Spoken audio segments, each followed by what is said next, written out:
Hello दोस्तों, आप सभी को नमस्ते। मैं शिव शक्ति कुमार और हमारे यूट्यूब चैनल यात्रा इस पर आप सभी का स्वागत है।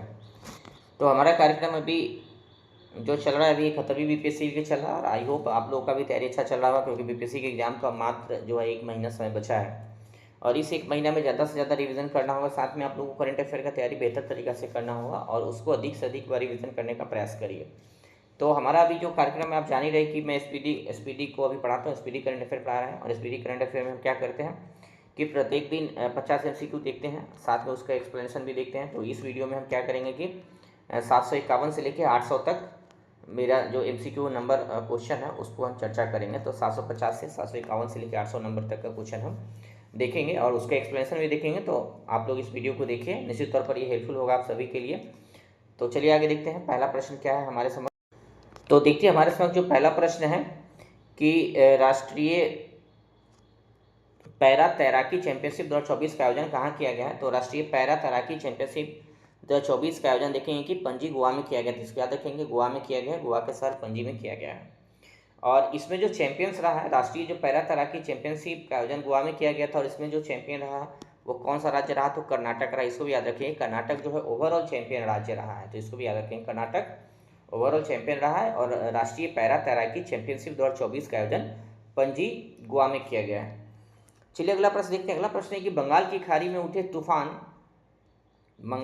में उठे चक्रवाती तूफान दाना को किस देश ने नाम दिया है। तो चक्रवाती तूफान है दाना, बंगाल की खाड़ी में इसकी उत्पत्ति हुई है और इसका नाम दाना कौन दिया है, तो कतर द्वारा दिया गया है।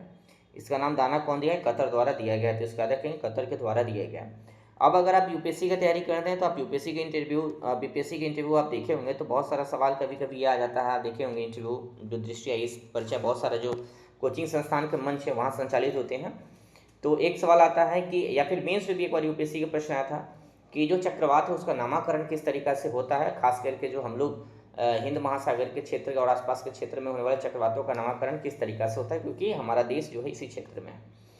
तो हम इसको देखते हैं। सबसे पहले आप देखेंगे कि जो हिंद महासागर और उसके आसपास के क्षेत्र में आने वाले चक्रवात उसका नामकरण कौन करता है, तो वर्ल्ड मेट्रोलॉजिकल ऑर्गेनाइजेशन है। वर्ल्ड मेट्रोलॉजिकल ऑर्गेनाइजेशन है, आप इसको याद रखेंगे, वर्ल्ड मेट्रोलॉजिकल ऑर्गेनाइजेशन है। और साथ में एक संस्था है ESCAP, इन दोनों के द्वारा जो है इस नामकरण प्रक्रिया को संपन्न किया जाता है। और जो ESCAP है उसका फुल फॉर्म देखेंगे तो economic and social commission for Asia and the Pacific नाम है और इसका एक पैनल है। उस पैनल का नाम क्या है, tropic cyclone, panel on tropic cyclone है। तो इसके द्वारा जो है ये एक पैनल का निर्माण करती है दोनों मिलके और उस पैनल का नाम क्या है, पैनल ऑन ट्रॉपिकल साइक्लोन नाम है और उसी के द्वारा जो है नामकरण किया जाता है। इस पैनल में 13 देश, आप देखेंगे कि जो इसका जो पैनल बना हुआ है उसमें 13 कंट्री है। उस 13 कंट्री में भारत भी है, भारत है, पाकिस्तान, बांग्लादेश और कतर आदि देश है। और प्रत्येक देश क्या करता है कि नाम सुझाव देता है और इसके हिसाब से जो है उस को जो है क्रमवार से उस नाम को लिया जाता है। तो ये तरीका है, आप इसको भी याद रखेंगे। अगला प्रश्न देखते हैं। अगला प्रश्न है कि किस देश के पुरुष क्रिकेटर कमिंडू मेंडिस ने सितंबर 2024 के लिए ICC player of the month का खिताब जीता। तो ये सवाल कभी नहीं पूछेगा, बस याद रखेंगे कमिंडू मेंडिस किस देश के खिलाड़ी हैं, तो श्रीलंका के खिलाड़ी, इसको याद रखेंगे। अगला प्रश्न देख लें। अगला प्रश्न है कि इंटरनेशनल क्रिकेट में दूसरा सबसे बड़ा स्कोर टीम किसने किया है, तो T20 इंटरनेशनल जो क्रिकेट है उस फॉर्मेट में भारत जो है दूसरा सबसे बड़ा स्कोर किया है और पहला स्कोर शायद जिम्बाब्वे द्वारा किया गया। इसको भी याद रखेंगे, जिम्बाब्वे द्वारा 344 4 विकेट पे बनाया गया था। तो मैं गूगल सर्च किया था तो यही दिखाया गया है, बाद बाकी याद रखेंगे इसको। चलिए अगला प्रश्न देखते हैं। जम्मू कश्मीर जो है केंद्र शासित प्रदेश जम्मू कश्मीर के पहले मुख्यमंत्री कौन बने हैं, तो उमर अब्दुल्ला जी बने, पहले मुख्यमंत्री बने। इसके बाद देखेंगे तो जम्मू कश्मीर के पहले मुख्यमंत्री कौन बने हैं, उमर अब्दुल्ला जी बने हैं। चलिए अगला प्रश्न देखते हैं। अगला प्रश्न है कि किस देश से संबंधित संगठन निहोन हिंडानक्यो को शांति क्षेत्र में 2024 का नोबेल पुरस्कार मिला है, तो जापान की मिला है, जापान की ये संस्था है। तो आप इसको याद रखेंगे। इनका नाम जो है, अगर इसको अंग्रेजी में देखेंगे तो इसका नाम है निहोन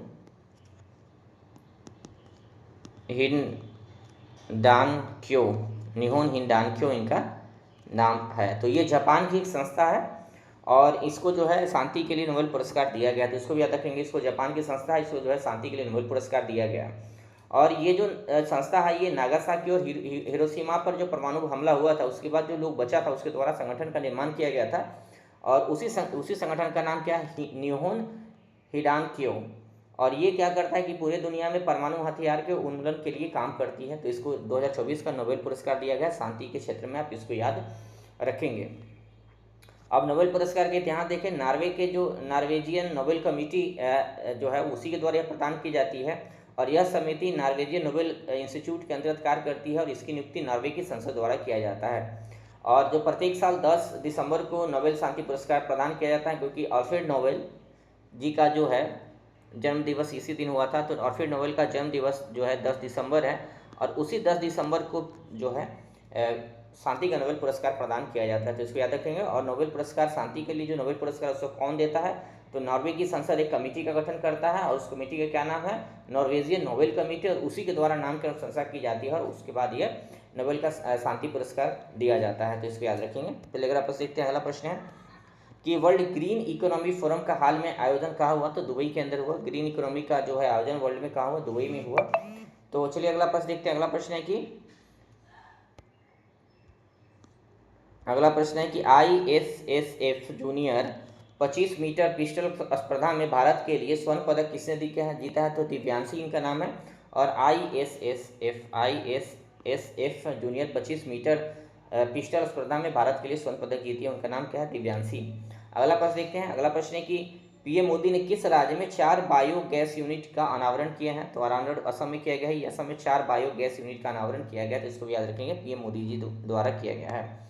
अगला प्रश्न है कि प्रधानमंत्री मोदी ने धरती आबा जनजातीय ग्राम उत्कर्ष अभियान की शुरुआत किस राज्य से की है, तो झारखंड के हजारीबाग से किया गया है। हजारीबाग से, झारखंड के हजारीबाग से इस योजना की शुरुआत किया गया है। और इस तरीके के सवाल खूब आता है, क्योंकि देखेंगे जब भी योजना नया आता है तो उससे सवाल आने की चांस जो है बढ़ जाता है। और एक जब एग्जाम होता है कॉम्पिटेटिव एग्जाम BPSC देखेंगे तो 5, 7, 8 प्रश्न जो है योजना से आता है, क्योंकि सिविल सर्वेंट का मुख्य काम क्या होता है कि योजनाओं का इम्प्लीमेंटेशन ही मुख्य काम होता है। तो इसलिए इन सब चीज़ों का विशेष ध्यान होना चाहिए। अब देखें कि 2 अक्टूबर 2024 को जो है प्रधानमंत्री मोदी जी के द्वारा जो है इस योजना का जो है शुरुआत किया गया है। और ये कहाँ से किया गया है, तो झारखंड के हजारीबाग से ऐसा शुरुआत किया गया, तो इसको भी याद रखेंगे। और अगला इसमें जो महत्वपूर्ण चीज़ है कि इसके लिए 79,156 करोड़ रुपया 79,156 करोड़ रुपया का प्रावधान किया गया है। और ये सामाजिक जो बुनियादी ढांचा होता है, जैसे स्वास्थ्य, शिक्षा, आजीविका आदि क्षेत्रों में काम करेंगे। और टोटल 17 मंत्रालय द्वारा संचालित है और इसमें 25 हस्तक्षेप है, यानी कि जितने भी स्कीम पहले से चल रही थी उस सबको मर्ज कर दिया गया है, ताकि जो जनजातीय क्षेत्र है उसके अंदर सामाजिक ढांचाओं का विकास हो सके, जैसे स्वास्थ्य है, शिक्षा है, स्कूल है, आजीविका है, संपूर्ण कल्याण के लिए, आवास है, सभी चीज़ों के लिए ये स्कीम काम करेगी। और 17 मंत्रालय को मर्ज किया गया है। तो चलिए अगला प्रश्न देखते हैं। अगला प्रश्न है कि हाल ही में जॉन हाफील्ड एंड जोफ्री हिंटन को किस क्षेत्र के लिए 24 का नोबेल पुरस्कार मिला है, मतलब 2024 में भौतिकी के लिए इनको नोबेल पुरस्कार मिला है, तो इसको याद रखेंगे।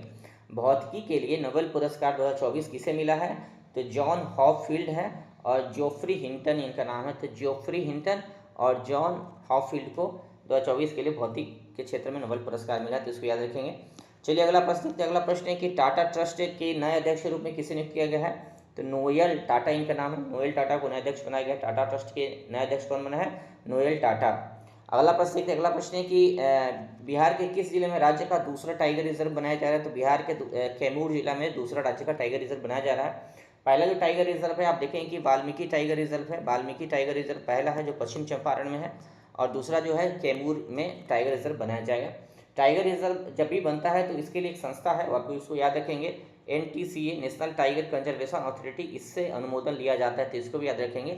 और NTCA जो है इसकी स्थापना 1972 के एक्ट के माध्यम से हुआ था, इसको भी याद रखेंगे।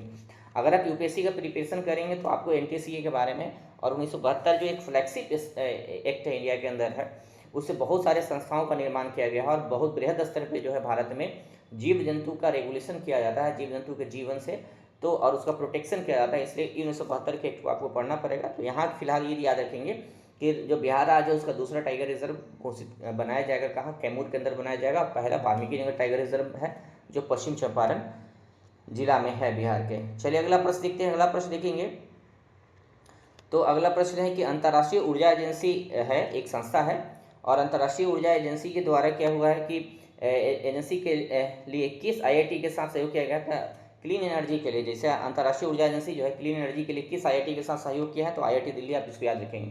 तो जो आईआईटी दिल्ली है उसके साथ अंतर्राष्ट्रीय ऊर्जा एजेंसी क्लीन एनर्जी के लिए, यानी कि नवीकरणीय ऊर्जा के लिए समझौता किया है आईआईटी दिल्ली के साथ।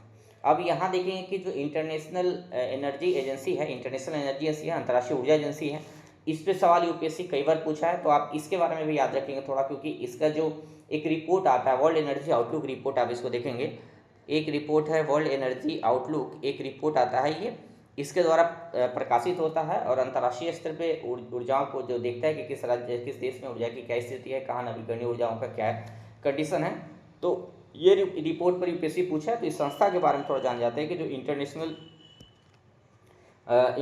जो एनर्जी एजेंसी है उसके बारे में जानते हैं। तो 1974 में इसकी स्थापना हुई थी, इसको याद रखेंगे। 1974 में इसका स्थापना हुआ था और इसका हेड क्वार्टर कहाँ है, हेड क्वार्टर पेरिस फ्रांस में है, इसको भी याद रखेंगे, हेड क्वार्टर पेरिस फ्रांस में है।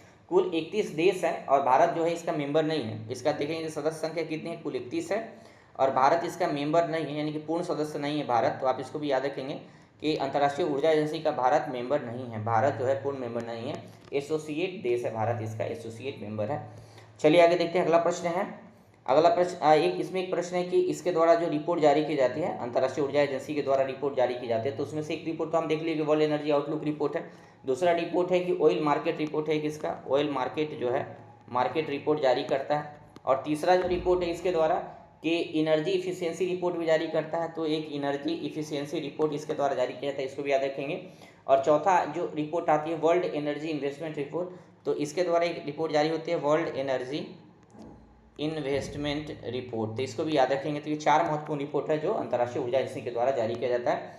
अगला प्रश्न देखिए, अगला प्रश्न है कि भारतीय वायुसेना ने अपना कौन सा स्थापना दिवस मनाया है, तो 52 जो है स्थापना दिवस जो है इनके द्वारा मनाया गया है। अब देखिए कि जो भारतीय वायुसेना है इसकी स्थापना कब हुआ था, तो ये 8 अक्टूबर 1932 को हुआ था। तो इसको याद रखेंगे, जब भारत गुलाम था, मानी भारत ब्रिटिश उपनिवेश के अंतर्गत था, भारत ब्रिटिश का उपनिवेश था, उसी समय भारत के अंदर 8 अक्टूबर 1932 को रॉयल इंडियन एयरफोर्स के रूप में भारतीय वायुसेना की स्थापना हुई थी। तो याद रखेंगे उस समय इसका नाम क्या था, रॉयल इंडियन एयरफोर्स। और इसका मुख्यालय कहाँ है, तो वायु भवन नई दिल्ली के अंदर है। 26 जनवरी 1950 को रॉयल शब्द को हटा दिया गया और इसका नाम हो गया इंडियन एयरफोर्स, यानी 26 जनवरी 1950 को वायुसेना का जो पुराना नाम था रॉयल इंडियन एयरफोर्स उसको हटा दिया गया रॉयल, और अब नाम कर दिया गया इंडियन एयरफोर्स। अब जो एयरफोर्स है भारत के अंदर उसका संचालन करने के लिए एक्ट आया, एयरफोर्स एक्ट 1950, एयरफोर्स एक्ट 1950, इसको भी याद रखेंगे, एयरफोर्स एक्ट 1950। ये इसलिए ज़रूरी होता है क्योंकि आप एक आर्टिकल के बारे में पढ़े होंगे, ये संबंधित आर्टिकल है, थोड़ा ध्यान दीजिएगा। जो इंडियन कॉन्स्टिट्यूशन का आर्टिकल 33 है, ये क्या करती है कि पार्लियामेंट को पावर देती है कि जो सैनिक है, फिर अर्धसैनिक बल है, या फिर खुफिया विभाग के जो एजेंसी जो कर्मी है, उनके कुछ मूल अधिकार का अतिक्रमण किया जा सकता है। तो मतलब पार्लियामेंट को पावर है आर्टिकल 33 के तहत कि जो भारत के अंदर अर्धसैनिक बल है, सैनिक कर्मी हैं, चाहे खुफिया विभाग के जो कर्मी हैं, उनके मूल अधिकार को सीमित किया जा सकता है कुछ हद तक। इसका प्रावधान आर्टिकल 33 में किया गया। और देखेंगे कि एयरफोर्स एक्ट 1950 जो पारित किया गया उसमें बहुत सारा चीज़ों से प्रतिबंध किया गया, उसे कर्मी को जैसे संगठन नहीं बना सकते हैं, धरना प्रदर्शन, इन सब चीज़ों से रोका जाता है ताकि देश के अंदर एकता बना रहे, अनुशासन बना रहे, क्योंकि सेना के लिए एकता, अनुशासन और कर्तव्यनिष्ठता ज़्यादा जरूरी होता है। चलिए अगला प्रश्न देखते हैं। अगला प्रश्न है कि क्लाउडिया सिनबाम किस उत्तरी अमेरिकी देश की पहली महिला राष्ट्रपति बनी है, तो मैक्सिको की। तो इसका नाम क्या है, क्लाउडिया सिनबाम नाम है इनका, और उत्तरी अमेरिकी देश की पहली महिला राष्ट्रपति बनी है, तो इसको भी आप याद रखेंगे। और जो मैक्सिको है, मैक्सिको उत्तरी अमेरिका का देश है, आप देखेंगे ऊपर जो है कनाडा है, बीच में फिर ऑस्ट्रेलिया अमेरिका है, फिर नीचे देखेंगे कि यहाँ मैक्सिको है। तो मैक्सिको एक देश है उत्तरी अमेरिका का, और इसका राजधानी का नाम क्या है, मैक्सिको सिटी, इसको भी याद रखेंगे, इसकी राजधानी का नाम मैक्सिको सिटी है, और मुद्रा का नाम मैक्सिकन पेसो है, तो इसको भी याद रखेंगे। जो मुद्रा का नाम है वह क्या है, मैक्सिकन पेसो, इसको भी याद रखेंगे। चलिए अगला प्रश्न देखते हैं। अगला प्रश्न है कि इंडियन चेंबर ऑफ कॉमर्स का नया अध्यक्ष किसे नियुक्त किया गया है, तो अभ्युदय जिंदल इनका नाम है। अभ्युदय जिंदल को क्या बनाया गया है, इंडियन चेंबर ऑफ कॉमर्स का नया अध्यक्ष बनाया गया है। इंडियन चेंबर ऑफ कॉमर्स की स्थापना कब हुई थी, तो 1925, इसको याद रखेंगे। और इसके मुख्यालय क्या है, इसका मुख्यालय कोलकाता में है, इसका मुख्यालय कलकत्ता में है, इसको भी याद रखेंगे। चलिए अगला प्रश्न देखते हैं। अगला प्रश्न है कि टेस्ट क्रिकेट में सबसे कम गेंद में 300 विकेट लेने वाले बल्लेबाज कौन बन 300 विकेट लेने वाले गेंदबाज कौन बने हैं? तो आप देखेंगे कि कासिडो रवाडा इनका नाम है और कागिसो रवाडा इनका नाम है। कागिसो रवाडा कहाँ के हैं? तो दक्षिण अफ्रीका के प्लेयर हैं, इसको याद रखेंगे। बॉलर है दक्षिण अफ्रीका के कागिसो रवाडा, और ये 300 विकेट सबसे कम गेंद में लिए हैं। अगला प्रश्न देखते हैं। अगला प्रश्न है कि किस देश से संबंधित महिला लेखक हान कांग को साहित्य के क्षेत्र में 2024 का नोबेल पुरस्कार दिया गया? तो ये दक्षिण कोरिया की महिला लेखक है, हान कांग इनका नाम है, और इनके द्वारा इनको जो है साहित्य का नोबेल पुरस्कार मिला। तो इसको याद रखेंगे, साहित्य का नोबेल पुरस्कार और शांति के नोबेल पुरस्कार से हमेशा बीपीएससी सवाल पूछता है। तो हान कांग इनका नाम है और ये दक्षिण कोरिया की महिला है, और दक्षिण कोरिया को साहित्य में ये प्रथम बार ये पुरस्कार प्राप्त हुआ है। ये एक प्रकार ये उपन्यासकार है, तो इसको भी याद रखेंगे। और दक्षिण कोरिया के किसी भी व्यक्ति के द्वारा, या महिला हो या पुरुष हो, पहली बार साहित्य के क्षेत्र में नोबेल पुरस्कार प्राप्त हुआ है। चलिए अगला प्रश्न देखते हैं। अगला प्रश्न है कि किस क्रिकेट टीम ने ईरानी कप 2024 का खिताब जीता? तो मुंबई के द्वारा ये कप जीता गया है। ईरानी कप जो खिताब है किसके द्वारा जीता गया? मुंबई के द्वारा जीता गया। अगला प्रश्न देखते हैं। अगला प्रश्न है कि केंद्रीय सरकारी कर्मचारी और पेंशनरों के लिए महंगाई भत्ता डीए में कितने प्रतिशत की वृद्धि की गई है? तो 3% को भी याद रखेंगे। अगला प्रश्न है कि खबरों में रही नंदिनी सहकार योजना किसके द्वारा लॉन्च किया गया है? तो एनसीडीसी के द्वारा लॉन्च किया गया है। तो नंदिनी सहकार योजना एनसीडीसी के द्वारा लॉन्च किया गया है। तो एनसीडीसी के बारे में जान लेते हैं। National cooperative development corporation. तो एनसीडीसी का फुल फॉर्म क्या है? एनसीडीसी कभी कभी बीपीएससी में एक फुल फॉर्म पर भी सवाल आता है हमेशा, तो अब इसको याद रखेंगे, नेशनल कोऑपरेटिव डेवलपमेंट कॉरपोरेशन। तो एनसीडीसी हो गया, और इसके द्वारा जो है एनसीडीसी के द्वारा एक नंदिनी सहकारी योजना संचालित की जाएगी। और इसके तहत क्या होगा कि भारत के अंदर सहकारी विकास जो निगम है उसके द्वारा चलाई जा रहा है, और एक प्रकार का वित्तीय सहायता योजना है। और ये वित्तीय सहायता किसके लिए? तो महिला उद्यमिता और महिला सहकारी समितियों को प्रोत्साहित करने के लिए। तो जो नंदिनी सहकार योजना है, जो महिला एंटरप्रेन्योरशिप जो है, महिला उद्यमिता है, उसको बढ़ावा देने के लिए, साथ में महिला सहकारी समिति को बढ़ावा देने के लिए लाया गया है। इसमें वित्तीय सहायता प्रदान किया जाएगा। अगला प्रश्न देखिए। अगला प्रश्न है कि आईसीसी हॉल ऑफ फेम में शामिल की गई भारतीय महिला क्रिकेटर कौन है? तो नीतू डेविड है, इनका नाम नीतू डेविड है। इनको आईसीसी हॉल ऑफ फेम में शामिल किया गया, और भारत की क्रिकेटर है। चलिए अगला प्रश्न देखते हैं। अगला प्रश्न है कि 23वीं एससीओ बैठक में भारत का प्रतिनिधित्व किसने किया? तो एस जयशंकर जी किए। और जो 23वीं एससीओ की बैठक हुआ था वो उसको देखेंगे कि वर्चुअली इसका आयोजन भारत द्वारा ही किया गया था, भारत ही इसका अध्यक्षता किया था, तो इसको भी याद रखेंगे। अगला प्रश्न देखते हैं कि जो 24वां एससीओ का बैठक हुआ है वो अस्ताना कजाकिस्तान में हुआ है। तो अस्ताना कजाकिस्तान में एससीओ का बैठक हुआ है, इसको भी याद रखेंगे। और एस जयशंकर जी भारत का प्रतिनिधित्व किया है, इसको भी याद रखेंगे। इसमें भी एस जयशंकर जी भारत का प्रतिनिधित्व किए हैं। और इसमें यहाँ जो है बेलारूस को 10वां सदस्य बनाया गया है, एससीओ का बेलारूस को 10वां सदस्य बनाया गया है। तो एससीओ का फुल फॉर्म देखेंगे संघाई कोऑपरेशन ऑर्गेनाइजेशन नाम है इसका, संघाई कोऑपरेशन ऑर्गेनाइजेशन नाम है। और शुरू में इसको 1996 में संघाई 5 के नाम से शुरुआत किया गया था, संघाई 5 के नाम से शुरू किया गया था। और एससीओ की स्थापना देखेंगे तो एससीओ की स्थापना जो है 15 जून 2001 को हुआ था। 15 जून 2001 को एससीओ की स्थापना किया गया था। और जो उज्बेकिस्तान है वो उस समय इसका 5 देश था, उज्बेकिस्तान 6ठा देश बना। बाद में जो है एससीओ में देखेंगे कि एससीओ में भारत और पाकिस्तान जो है 2017 में इसका मेंबर बना, इसको भी याद रखेंगे, भारत और पाकिस्तान भी इसका मेंबर है। अगला प्रश्न देखते हैं। अगला प्रश्न है कि आईफा अवार्ड 2024 में किसे सर्वश्रेष्ठ अभिनेत्री का पुरस्कार मिला? तो रानी मुखर्जी जी है, इनको याद रखेंगे। आईफा अवार्ड जो हुआ है उसमें रानी मुखर्जी को सर्वश्रेष्ठ अभिनेत्री का पुरस्कार प्रदान किया गया है। 38वें राष्ट्रीय खेल का आयोजन किस राज्य में हुआ? उत्तराखंड में। 38वें राष्ट्रीय खेल का आयोजन उत्तराखंड में हुआ, इसमें मैंने कई बार चर्चा की है, तो यहाँ चर्चा नहीं करेंगे। आप पूर्व के वीडियो देखें, उसमें अंतर्राष्ट्रीय राष्ट्रीय खेल के बारे में, 38वें राष्ट्रीय खेल के बारे में मैंने डिबेट से चर्चा किया है, उससे सवाल आने की पूरा संभावना है। अगला प्रश्न देखते हैं।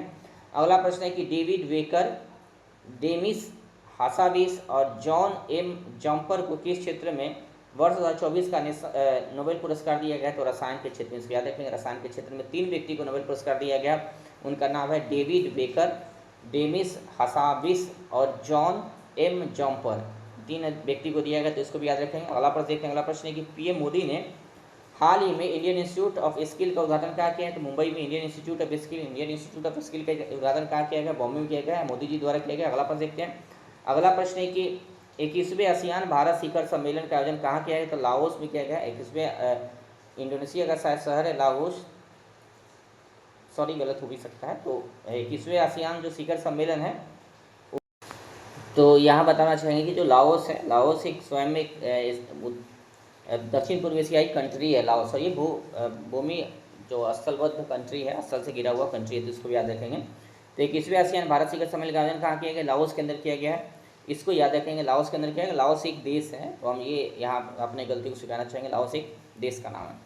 चलिए आगे देखते हैं। अगला प्रश्न है कि इसमें हमें याद रखना एक चीज़, आसियान की स्थापना कब हुई थी? आसियान का मतलब क्या है? तो Association of South East Asian Nation है, Association of South East Asian Nation है, और इसकी स्थापना 8 अगस्त 1967 को हुआ था। इसको याद रखेंगे। आसियान जो है, इस संगठन की स्थापना 8 अगस्त जो है 1967 को हुआ था, इसको याद रखेंगे। और इसकी स्थापना हुई थी बैकॉन्ग घोषणा के तहत, और इसका हेड क्वार्टर कहाँ है? हेड क्वार्टर जाकर्ता इंडोनेशिया के अंदर है, हेड क्वार्टर जाकर्ता इंडोनेशिया के अंदर, इसको याद रखेंगे। आसियान का 10 मेंबर है और भारत इसका मेंबर नहीं है, इसको याद रखेंगे। भारत जो है आसियान का मेंबर नहीं है, इसको याद रखेंगे। भारत इसका एसोसिएट मेंबर है, भारत इसका क्या है? डायलॉग पार्टनर है, इसको याद रखें। भारत क्या है इसका? डायलॉग, भारत इसका डायलॉग पार्टनर है, इसको भी याद रखेंगे आप, भारत इसका डायलॉग पार्टनर है। चलिए अगला प्रश्न देखते हैं। अगला प्रश्न है आईफा अवार्ड 2024 में किसे सर्वश्रेष्ठ अभिनेता का पुरस्कार दिया गया? शाहरुख खान को, और अभिनेत्री को आप देखें कि रानी मुखर्जी, तो शाहरुख खान को सर्वश्रेष्ठ अभिनेता का पुरस्कार दिया गया। अगला प्रश्न देखते हैं। अगला प्रश्न है सशस्त्र बल चिकित्सा सेवा की प्रथम महिला महानिदेशक कौन बनी है? तो मेघा राजपूत नहीं, आरती सरीन है, आरती सरीन बनी है, आरती सरीन बनी है। सशस्त्र बल जो चिकित्सा सेवा की प्रथम महिला महानिदेशक कौन बनी है? आरती सरीन बनी है। अगला प्रश्न देखते हैं। अगला प्रश्न है हाल में किस अभिनेता को 54वां दादा साहब फाल्के पुरस्कार दिया गया है? तो मिथुन चक्रवर्ती जी को दिया गया। मिथुन चक्रवर्ती जी को जो है 54वां दादा साहब फाल्के पुरस्कार दिया गया है। देखते हैं थोड़ा दादा साहब फाल्के पुरस्कार के बारे में। तो दादा साहब फाल्के पुरस्कार किसे दिया जाता है?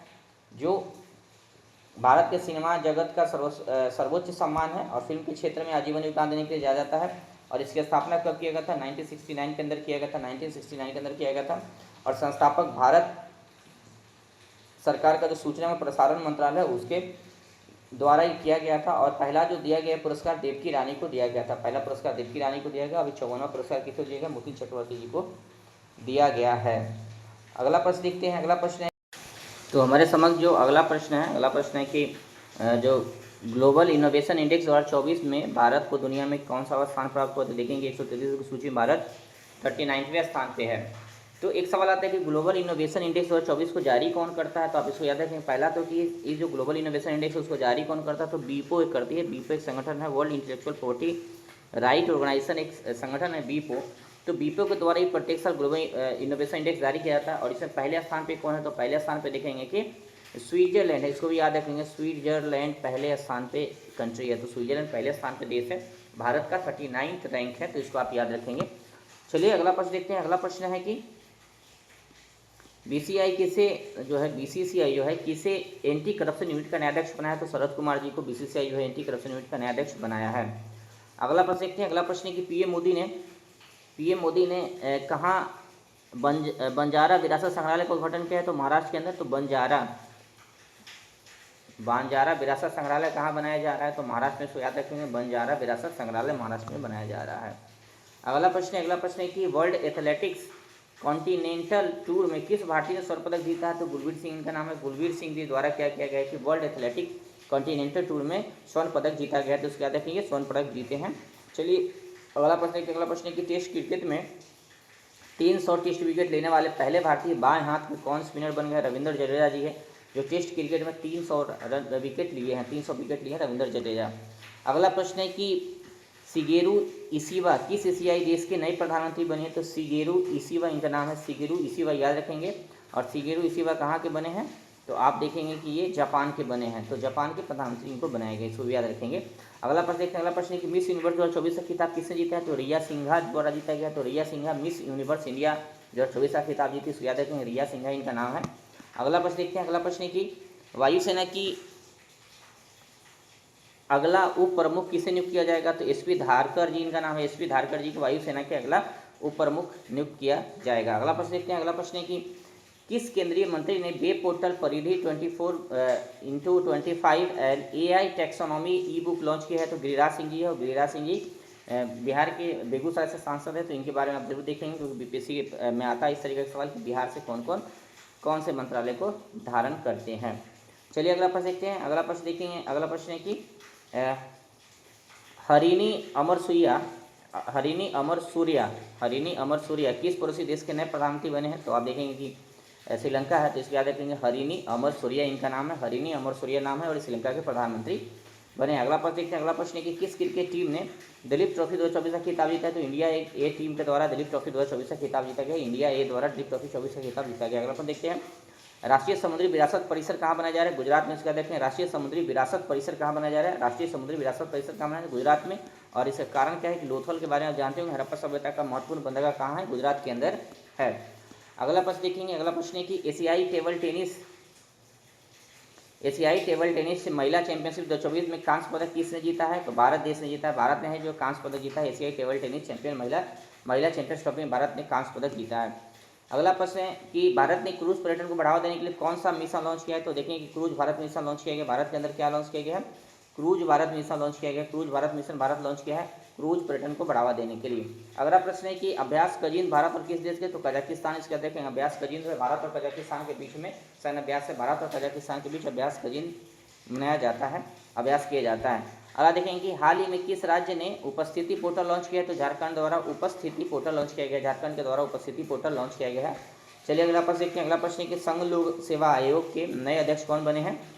तो प्रीति सूदन इनका नाम है, बनी है प्रीति सूदन इनका नाम है। तो संघ लोक सेवा के बारे में थोड़ा जान जाते हैं, यूपीएससी के बारे में। आप देखेंगे कि एक प्रकार की संवैधानिक बॉडी है, इसको भी आप देखेंगे। ये सामाजिक निकाय नहीं, संवैधानिक कॉन्स्टिट्यूशनल बॉडी है।